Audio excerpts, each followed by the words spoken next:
Canal 21h. Le mythique gorille fait un retour en force dans cette nouvelle adaptation sortie en 2017, qui a rassemblé dans les salles obscures plus de 1,6 million de curieux. Peter Jackson, le réalisateur de la saga Le Seigneur des Anneaux, l'avait ressuscité en 2005. C'est au tour de Jordan Vogt-Roberts de dépoussiérer le légendaire King Kong.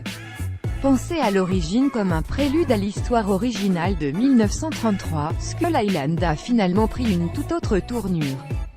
Le réalisateur Jordan Vogt-Roberts précise chaque version de Kong revisiter à sa façon l'histoire de La Belle et la Bête.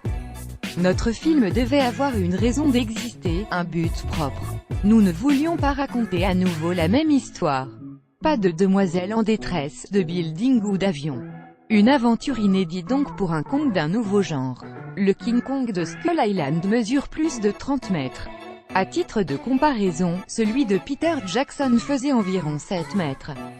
Cela fait donc de notre Kong le plus énorme jamais montré.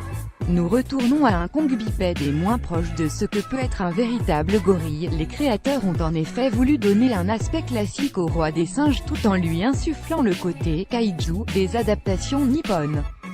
Par kaiju, il faut comprendre une taille exagérément haute, une force exceptionnelle et certaines habilités surnaturelles. La raison, son futur combat contre Godzilla dans un crossover entre les deux monstres, dont la sortie est prévue pour 2020.